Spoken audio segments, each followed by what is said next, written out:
Welcome to ConnectHer, the Bold Life podcast, where we have real, raw conversations about life, leadership, innovation, faith, and economic empowerment. I am your host, Kristy Jackson. I'm an author, speaker, and founder of the ConnectHer Collective and SheCan Connect Global Network. This season, we're going even deeper. I'm so excited to be sitting down with world changers, innovators, and barrier breakers who are living out loud and leading with soul. So wherever you are, driving to work, journaling in your quiet corner, or about to make a bold move in your business, I want you to know this space is for you. And guess what? You don't just have to listen. You can be a part of the movement. Support the show by sewing into what we're building. If this podcast inspires you, please share it with someone or consider financial support via Venmo or Cash App at ConnectHer Global.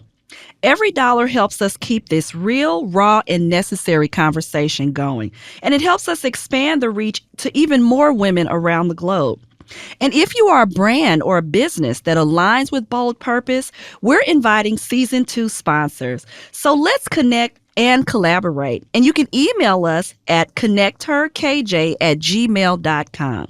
ConnectHerkj@gmail.com. Now let's dive in.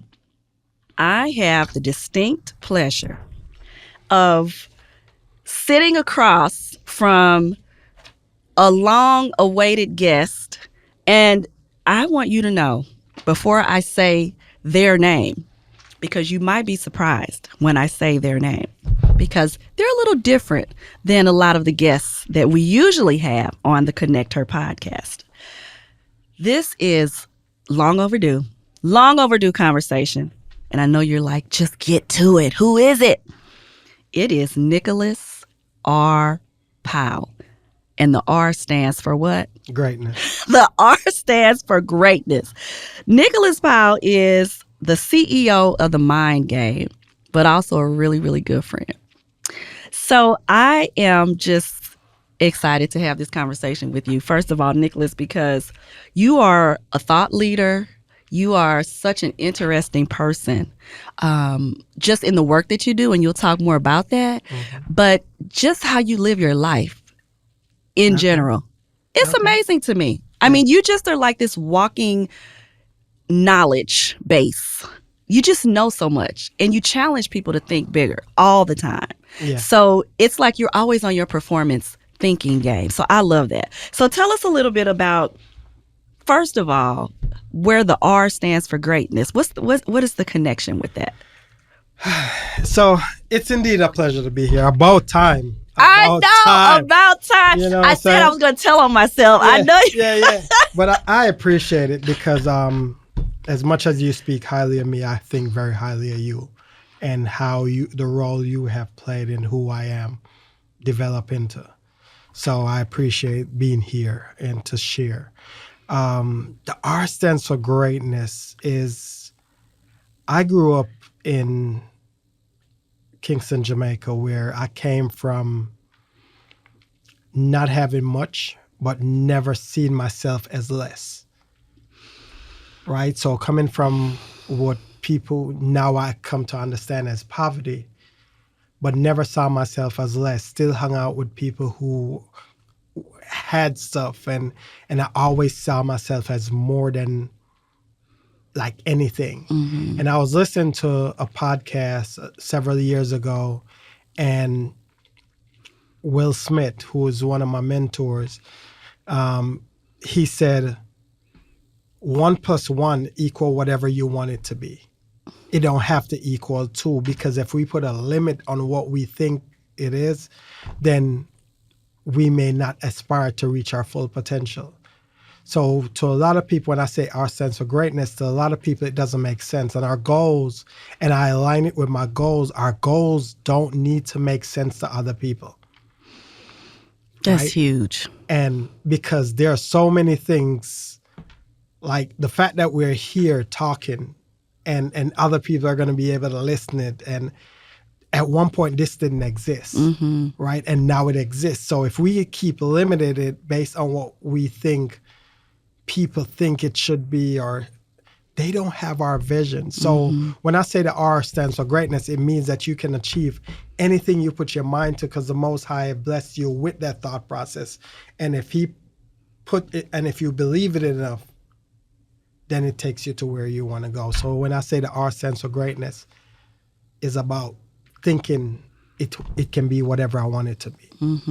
Yeah. So it makes so much sense that your company is called The Mind Game, because you have obviously a unique perspective on how to think about things that can catapult you to where you are. So tell us a little bit about how The Mind Game came to be and the work that you do with it. Okay. I started The Mind Game. I am a certified coach in Jamaica.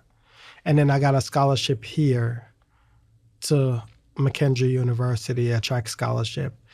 And after graduated from McKendree, went on to as an assistant track coach at Lincoln University, working part-time. And we realized that our athletes dominated, but I saw there was a gap in the training and their performance.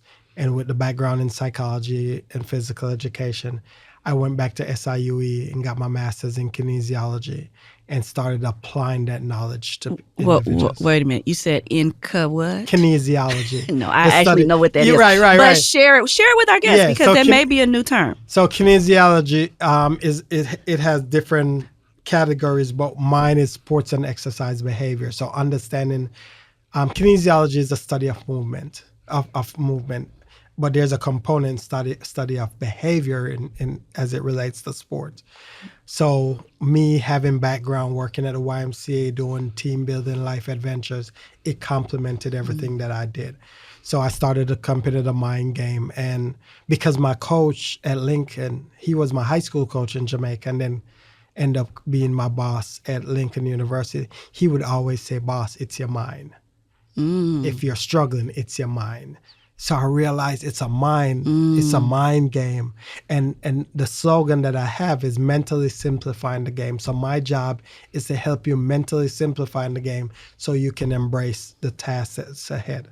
So everything that I've done aligns with that. Even working with you and facilitating helps me to help individuals, no matter how big the dream is. How do we mentally simplify it that it's palatable enough to keep going and build the confidence needed to go? So I started The Mind Game. And even when I started The Mind Game, people said to me, like, that sounds manipulative, right? Because manipulative, Mind Game kind of have, and I'm like, okay, but I'm going up forward it because I'm about to change the narrative. Just like you redefined your name. Exactly. Yeah. That's so good. Yeah. And what's interesting is that that's the biggest struggle that we have, is how we think, right? It begins in the mind. It begins in the mind. And honestly, that's the only thing that we can control. Yeah. Is our thoughts and how we see things, because external situations are going to happen, but we cannot control that. But we can control the mind. So I think you tapped into something that is amazing. And you've seen a lot of success with that. I have. I've had the opportunity to work with Olympic athletes, world-class soccer players, sports across the board. And then I've also worked with companies going in and providing mental support, team building, synergy. So because a lot of time people think as long as I have the talent, I'm good. And they'll bring talent into the company, but the talent doesn't know how to work together, so they're competing and there's friction and not realizing there needs to be a certain level of synergy. Even though we may be competing against each other, there still need to be a certain level of synergy. So when I try to encourage companies to bring somebody in, build synergy among the team, identify strengths, identify the important, help people to understand the importance role they play in the team so the team can be successful. And most of the time, they'll see a vast improvement in their performance holistically. Yeah. And I know you work a lot with athletes, but when you think about like team dynamics, I think like some of those sports practices can relate to maybe a corporate team or other teams. Yeah. So, what are some of those? You talked about synergy. Like, so what are some of those tactics or mindsets that you see that work in sports, but also in the corporate environment? So when it comes to team building, it understand that there's four components to putting a team together, whether it's on the field or in the corporate, right? So you have the forming of the team, where you bring in the foreman. So we're bringing the people in, and then you have the phase that we go through, the storming phase, where everybody is now going through the trying to figure out their spot in it. The sooner that somebody like myself can come in, a sports and performance psychology, or you'll hear mental coach, that will come in and help work through that process, not eliminate it, but help them work through that process, is the sooner we can go to the norming phase, which is how the organization wants the group to function normally. And then once we get to that phase and we're more comfortable and we understand each other's strengths and areas that are not so strong, then we can complement each other so we can get to the performance stage. And that's where we want to go. We want to help them move through that process as soon as possible. So when I work with like international soccer teams, you'll have players from all over the world that are playing really well, but then they come together and they're leaders in on their different team. Now they have to step in and see, how am I going to let somebody else lead? Because if everybody's trying to lead, then the team is going to fall apart, right? So they'll bring me in, but we only have maybe a week, sometime 6 days. How do we quickly put together these team building activities? And I've been using the cards. What cards is that? Bizpiration cards? Bizpiration cards, right? So I used them at the last few projects, and great success. So it's just providing stuff to help people see their strengths, see their commonalities, and helping them to realize that we're working as a unit and bringing that synergy, that team building, that strength together, and that makes a world of a difference. So that's what I do. Yeah. And you do it so effortlessly, it seems, and convincingly, because it seems, we've kind of worked together for a while. What I really like about you is that you see the person first, and you have a way of connecting with people where they are vulnerable enough to listen to you. And it's like you don't do like the water hose dump of, you should be doing this, or why aren't you doing that? Like, you skillfully ask these probing questions, like, well, where do you want to be in life? And then you always have like this practical resource, whether it's a video that you send or a book that you can. I think you have read every book under the sun. Like, you are the most learned man I know as far as like being a reader. Let me ask you this question. Do you prefer audiobooks or physical books? I like audiobooks because it allows me, because of the way I think. And it's crazy that you said that, right? It wasn't until after 2011 that I started reading books. 2011? Yes. I don't believe that. Okay. Wow. There was a time when I grew up, I had the pleasure of not knowing learning disabilities growing up. Right? So because I didn't know that I had learning disabilities, I had to figure out ways to learn stuff. So you couldn't even get me to read a card out loud. Even 2011 is when I got my master's. I have 2 degrees from McKendree. I have an associate in Jamaica. Yes. And I got my master's in kinesiology. And you could not get me to read out loud. I can sit and read and understand, but if I have to read out loud, my mind finished the word. Yeah. See the first part of the word and it finish it, and it may be the wrong thing. And it was my oldest daughter that got me to start reading out loud comfortable. I would have never known that. Exactly. So Because the first time I met you, you were speaking on a panel. Mhm. Oh, I'm a beast when it comes to Yes. because I have what I consider street smart. So Yeah. I can sit in the room and my mind works that way that it'll pick up stuff and I'll apply it to life experience because I've been through a lot growing up through the garrisons. Garrisons is what we call the ghetto in Jamaica. So growing up in the garrisons, went to one of the most prestigious high school, got expelled a few times, went to another school, and that's how I got into sports. So I understand the highs and the lows, right? So knowing what it is. And it's just nobody told me I wasn't smart enough, but nobody told me I was. Oh my God. I got that. You know what I'm got saying? you. Yes. So because nobody came and said, Nick, you're really smart, until I was in Toastmasters and shoot, I'm sorry I'm forgetting her name right now, but she said to me, stop telling people you can't read. Because I kept saying, I can't read that well. And I'd speak so well, but she's like, I was like, yes, I can't read so well. And she's like, stop telling people you can't read. She wants you to tell them what you can do. Right? That's right. And I'm yeah. like, okay. And this was after 2011. And I'm like, okay. And I stopped doing that. And then I started reading and I started getting better at it. And now people come to me for books. Yes, because it's Ideas. like you're known for that.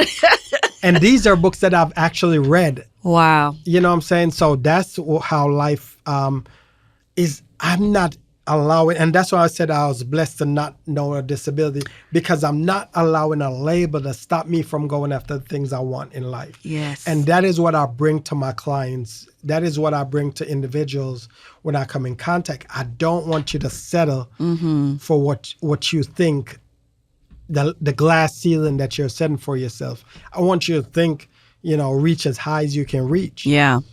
Right. So that's what I work on. Yeah. So you have really, I know you've coached like some high performing individuals. But when you talk about like the glass ceiling and the mindset, what are some of the common mindsets that you have to help them overcome? Most of the time, the comparison thing. So one of the things I never tell, I have an activity that I help people to set their goals when we're doing goal setting. And some people will set goals based on where they are. And one of my favorite quotes or thing that I live by, the person you are today should not be able to achieve the goals you have set for yourself. Can you say that one more time? The person you are today should not be able to achieve the goals you have set for yourself. That's good. Reason being, good. if the person I am today can achieve the goals, what is there to get me out of bed and push? That's right. When it gets frustrating, what is there? Because I already can achieve this goal, but if it requires me to become uncomfortable, so that means I got to get smarter, I got to get faster, need to get stronger, I need to learn more people, I need to talk to more people. I can't just show up as who I am today and expecting to achieve a goal that's going to stretch me, because after a while I get burnt out. Yeah. I mean, you do a lot of work with athletes, but you also work with entrepreneurs. You know, we do work together with entrepreneurs. And that piece right there, I think that is a critical business tactic and mindset to have. We're always worried about our product, our market, and profits and all that. But that piece right there, that will catapult you and help you scale the fastest. Yeah. It's huge. Yeah. And that's one of the things I love that our program that we work with, there's a component that when we start out, the spin up is about the individual. How are you showing up? Right? And are you showing up as the best version of yourself, or you're just showing up because it's cool, it's a hobby? No, our goal is to help you to see yourself as more. Yeah. The R stands for greatness. And when you see it as more and it doesn't make sense, then you start showing up. And when you show up different, then your approach, your confidence is more, you more confident you are, is the more you're able to try things that you're not sure about. Yeah, you're afraid to fail, basically. Exactly. Yeah, I was listening to an interview that Kurt Franklin is doing now. It's on YouTube, and it's something Kings Okay. yeah, and it was Tyler Perry and a couple of other entrepreneurs on there, and they were just saying that the more money you make, you don't change, you become more of who you are. Exactly. Authentically. Yeah. And so I love what you're saying about, get to the root early, because as you succeed in life, you're going to become more of that introvert or that extrovert or that generous person or that jerk or that, Yeah. whatever you are. But it seems the hardest to get to the core of who we are as an individual. Why is that? There are so many different reasons. You have societal. It comes back to how people were raised, how people are socialized. I love my mom to the core, but her mindset about going after goals are a lot different from mine based on the things that I've been exposed to and so I have to make sure that I surround myself with people who are at their level. One of my mentor, I love this lady, Nikki Roach. Yes. Yes. Yes. Same. I love Nikki. And when I first met Nikki, I was doing photography and I saw her in an event and I'm like, okay, what one advice you would share? And she's like, get 3 mentors, Yes. right? One person who is where you're trying to go. So because they're going to share information to help you figure out how to get there. Somebody from a different socioeconomic class, because the way I approach money is going to be different from the way somebody who has money approach money. And then somebody from a different socioeconomic, not socio, different culture. So it can be a female or somebody from different parts of the world, because they're going to give you a perspective that you didn't have. And I've honed in on that and make sure that I look around, who are the people that I look up to, that I have conversations with, and that I can ask questions. So, man. It's huge. And it's also about showing up and just kind of getting out of your comfort zone. Yeah. We have the ConnectHer podcast, but we also do live events. And our ConnectHer networking events, we always try to make sure that we have diverse women in the room and create a safe space for women to just show up, to kind of get to know people, right? Yeah. And we're always in unique spaces that they might not have ever seen before. But you have to be intentional and make the effort to do that, whether you're comfortable in those spaces or not. Yeah. Because how can you expect something different if you're always doing the same thing, right? So I want to go back to the younger Nick that says that, you didn't even realize that you guys didn't have, and I will say that's true of a lot of people of color, honestly, because I don't know. We have always just figured out a way to make it work and be successful and be resilient, with the little bit that we have. But what was it about your environment that helped you to see things that way? Where you just, it's almost like you innately had this perspective that I'm bigger than where I am right now. I can't just say it's about me. It's being Jamaican. And you know what? I'm so glad I am glad. I'm going to give you a high five on that. I'm so glad you spoke on that. Being Jamaican, we have the audacity. And when you do the research, you'll find out that back in the day, all the rebellious slaves from Africa or wherever, they would send to Jamaica to try to break us. So when you do the research, check it out. Okay. Right. So they used to send all the ones that they couldn't break to Jamaica. That's where the rebel. So we have that innate fight. Yes. For more. Right. So growing up, like I said, I grew up in with my mom and dad separated, moved around with my mom, and we lived in this place called Concrete Jungle, Arnett Gardens. They call it Concrete Jungle. And there were days when we didn't have much. Like I said, I knew we didn't have much, but I didn't see myself as less because we didn't have much. Because at the time, I'm going to Jamaica College, prestige, all boys school, high school. And I'm seeing the rich kids. And I'm hanging out with them. But I didn't see myself as less. Right? I just knew I wanted better for myself, and I showed up in that environment. So my dad always pushed me because he didn't go to school after age 10. Mm-hmm. So he doesn't have he didn't have education. My mom was always a hustler, so she's always trying to work a few jobs. Mm-hmm. And we just saw ourselves as, this is not how we're going to keep living. Yeah. Like, I didn't want that for myself. So when I went uptown to hang out with my friends and saw, I would sit while everybody running around. I'll just sit and envision myself in these houses and be like, one day I'm going to be up on this hill. Oh my God. And now I lay in my couch at home and I'm looking and I'm remembering saying I wanted that. Yeah. And I worked towards it. So it's like you have to have that fire inside of you that helps you to see that the only way that I can get beyond where I am right now is if I'm igniting that fire. Yeah.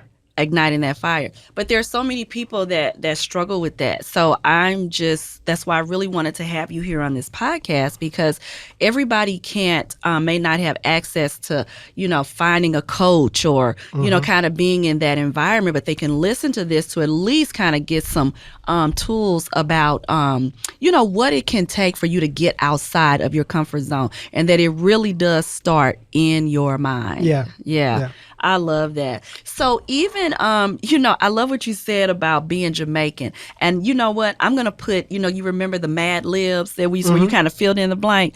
I'm going to fill in the blank being a Black person. Yeah. Right? You just have that drive. You have that creativity. You have that resilience, and I am so proud of our culture of people, of our inclusive culture of Black and brown people, that we definitely just have this fight, to do things. And as they say, making a way out of no way, which is common, Alchemy. It is. So speaking of that, what are you reading right now, Nick? I know you're reading something awesome. What is it? What am I reading?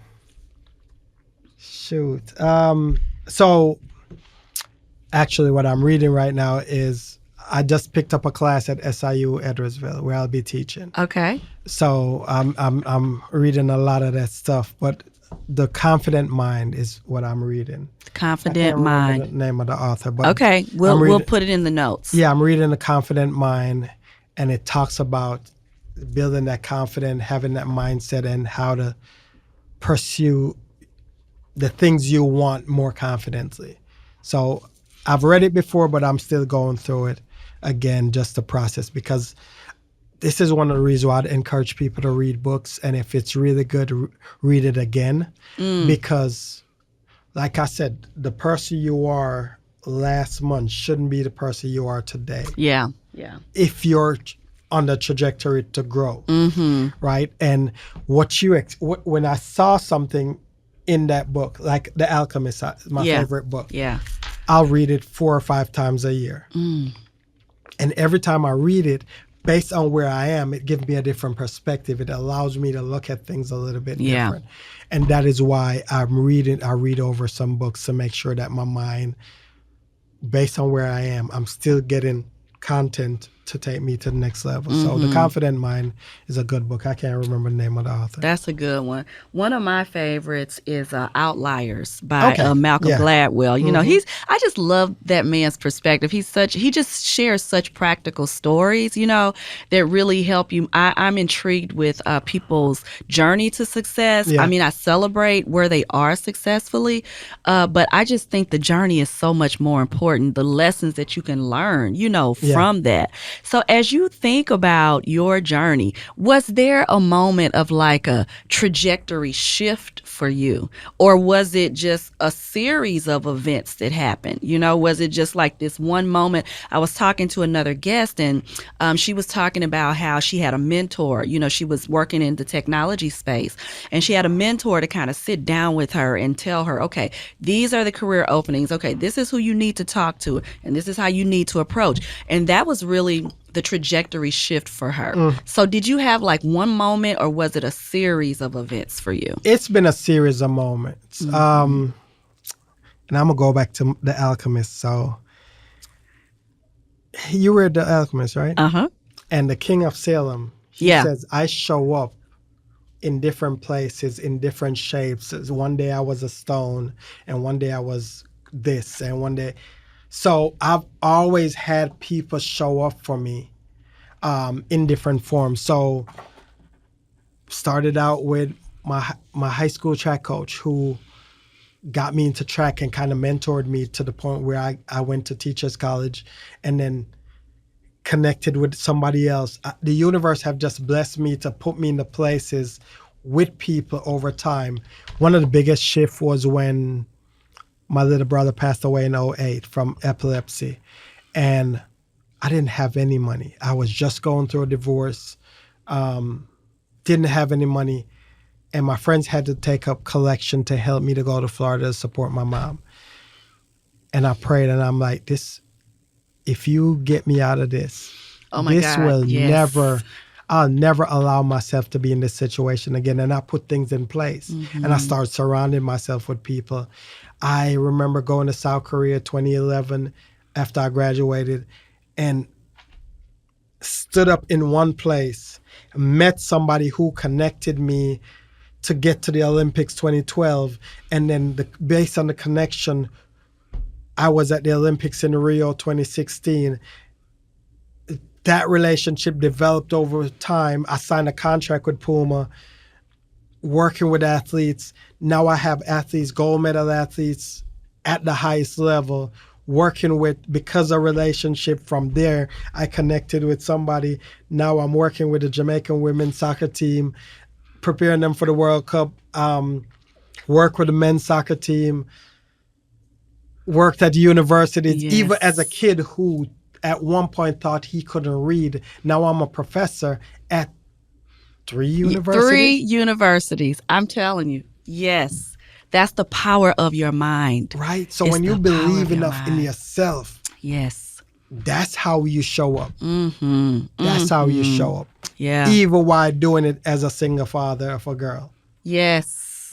Which they say you can't do successfully, right? No. Right. Yes. So yes, I've just been blessed to have the right people around me to support me. So I'm as much as I did it, it was them showing up and being present and holding me accountable to help me to get to where I am. Yeah, it's so many nuggets to unpack in that, right? Like just the relationship building piece. I mean, I say this all the time. Every job or opportunity I've had, it has been from somebody specifically saying, this opportunity exists and I see you in it. I want you to apply for it, right? So you have to nurture those relationships along the way too, you know? Yeah. So to circle back, I encourage those that are listening, you know, think about what that is for you. Is it a single moment or is it a series of individuals that have helped you get to where you are? But take the time to circle back to those people if you can, and to make the commitment to be that person for someone else, because we have the opportunity to pay it forward. It's never about just us, right? The success that we have is always so we can pay it forward, right? And it's a reciprocal effect. It just continues and continues to grow. So you've talked, what were you going to say? So even the job I just landed at SIUE, it was from somebody who, she's also a sports psych and she's newer to it. So I would reach out and be like, hey, is there any way I can support you? And at first she was hesitant. She told me she was hesitant because she's like, yeah, what you trying? But I'll just check in. Hey, how are things going? Hey, I have this idea. You know, if this project work out, I'd love to bring you in to do some work. and we would just network. But people don't authentically do that. So that's why she was caught off guard for that. I could totally understand that. Right. Yeah. And she's like, she got this job opportunity and she wasn't able to do it. And she's like, Nick would be ideal for this. So when she referred me, they didn't even interview me. They got my resume, they got my information. They're like, okay, you want this job? It's yours. I'm like, oh, okay. Now, this takes me to the idea that your character can take you places, right? That your talent cannot. So it has to be a combination of both. The fact that you took the time to connect with this individual authentically, right? Yeah. Because people can tell when you just trying to connect with them to see what they you can get. Yes. Yeah. They can tell when it's about that. But that is an awesome story because it happens all the time, you know. But it's just amazing just the power of that authentic connection and where it can really get you. Yeah. Yeah. I love that. So my question to you is, I know we talked a lot about like the success that you've had and the courage that you had to show and that you coach other individuals to have. But what scares you, Nick? We're human. We all have fears. What scares you? Everything that have scared me, I've attempted. You've attempted? Yeah. Tell me more about that. Give you an example. There was a time I started running half marathon because I was scared of the pain it would cause. Because I was a sprinter. So I saw one of my friends running a half marathon and it scared me. So I started running half marathons. I got 5-6 under my belt. I was afraid of height. So I went skydiving. Oh my God. Right? Whenever there's something that scares me, I embrace it. So right now, I'm going back to school, get my master's in counseling because I see there's a gap for some of my clients. Because when I work with individuals, a lot of time they have some mental health issues that need addressing. But because I'm not clinically trained, I stay in my lane and I refer them. But not everybody get excited. It's comfortable to say, "Oh, I'm gonna go see a therapist," especially in the Black community, brown community. So I always, I'm getting my master's in counseling to help provide that. What scares me, man, right now I don't know. Yeah. I don't know. I think I scare me. You know what? I'm with you on that. I was sitting here kind of thinking about the same question for myself. And what scares me is not surrendering to my purpose. Like working outside of my purpose, just doing things for selfish gain. Yeah. Being out of alignment. Honestly, that's what scares me. Yeah. Because being in alignment in my life's journey has given me such a rich life.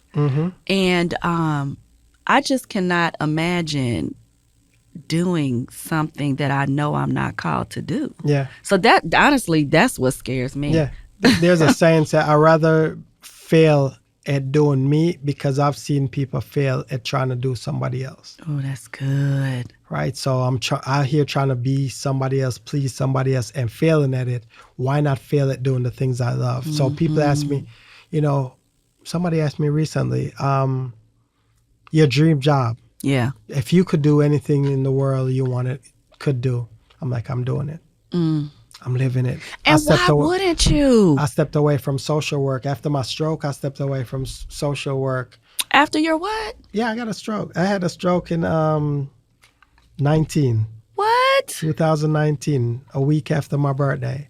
And I laid down on that bed in the hospital. I'm like, I had to come to Jesus. Like, I'm ready. Yeah. And he's like, I ain't ready for you yet. Oh, so you surrendered. Oh yeah. I'm like, I'm done. Like, my daughters are good. Wow. You can take me right now. I'm good. Wow. And he's like, nah, I got you.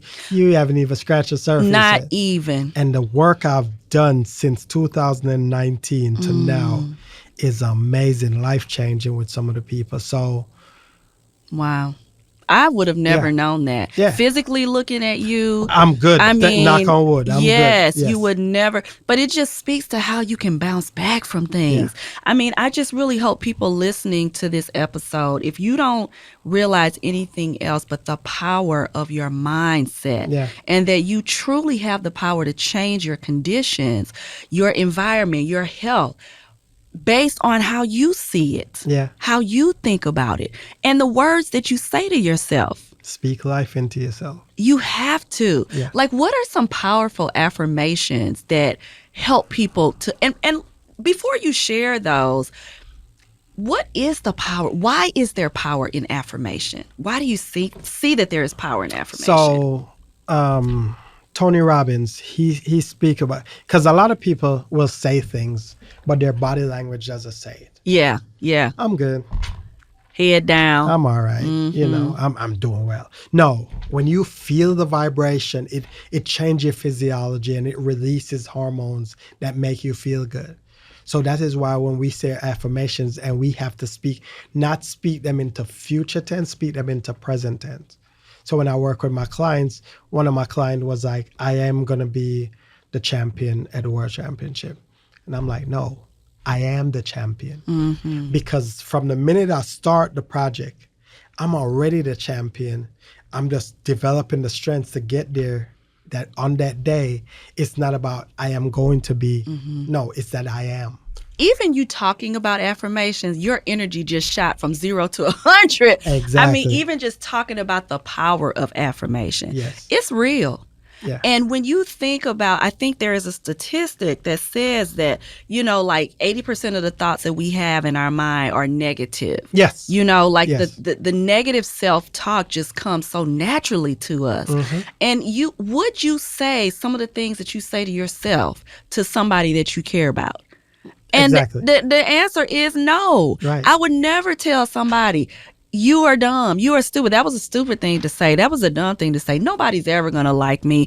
I mean, would you say that to somebody that you care about? No, you would not. But we say those things to ourselves all the time. Yes. And I'm so stupid. No, you're not. You're right. No, I didn't mean it, but then stop saying it. Stop saying it. Stop saying it. Because words truly, truly have power. Exactly. Yeah. And not realizing how much. And then a lot of us have little ones around us and not realizing They hear it. what we're saying. And then they start saying, you're like, stop saying that. But Yes. You say it all the time. Yes. So I Yes. speak life. Yeah. So if someone listening is really kind of at that place where they're struggling, they, want more for their life, but they just don't know how to kind of begin that shift or that process of thinking differently, what would you say to them? Anything is possible. You can achieve anything you put your mind to.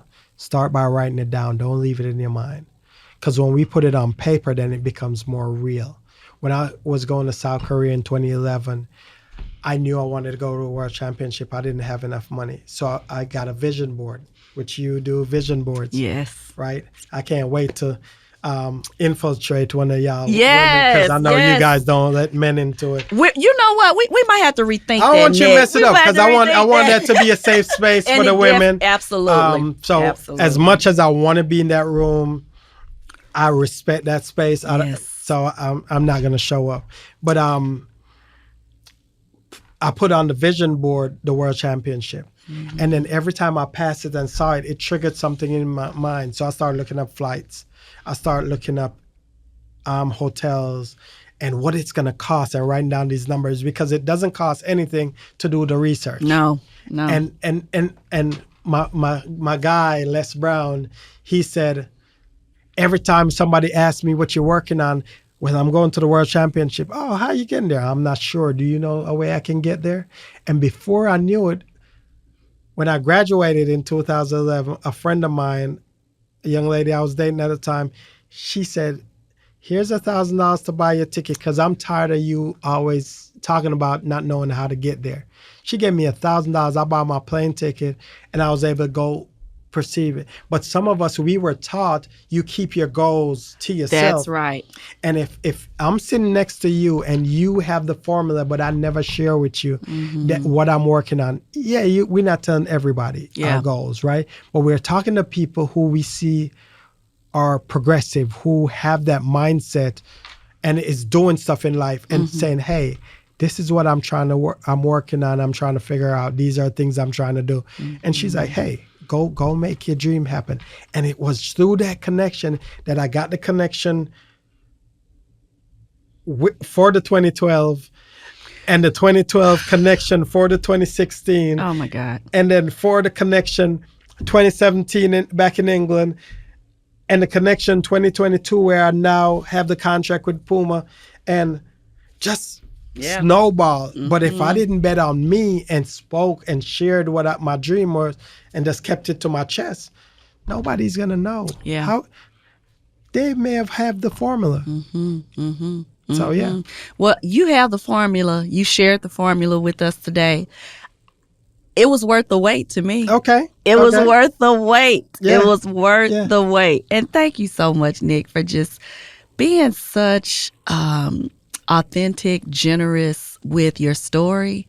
And I'm trying to catch up with you with being this voracious reader, because I want to give you some books to read, challenge you with some books to read. Because you always have such great videos and links and books and things that you share with us. Where can people follow you, Nick? I can be found on Instagram, It's a Mind Game. Also on Facebook, Nicholas R. Powell. And then on LinkedIn, Nicholas R. Powell. I think it has a CMPC, Certified Mental Performance Consultant, attached to it. Okay. But yeah, that's where I can be found. But yeah, feel free to reach out if there's any way I can support, coming to any companies to help with team building, provide mental performance support for whether it's for your student athlete or whoever it is. But and I'm St. Louis based.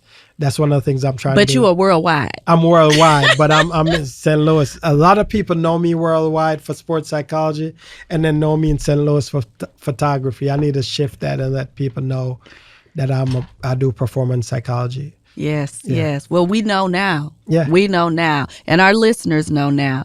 So we thank you again for tuning in and listening to the ConnectHer podcast.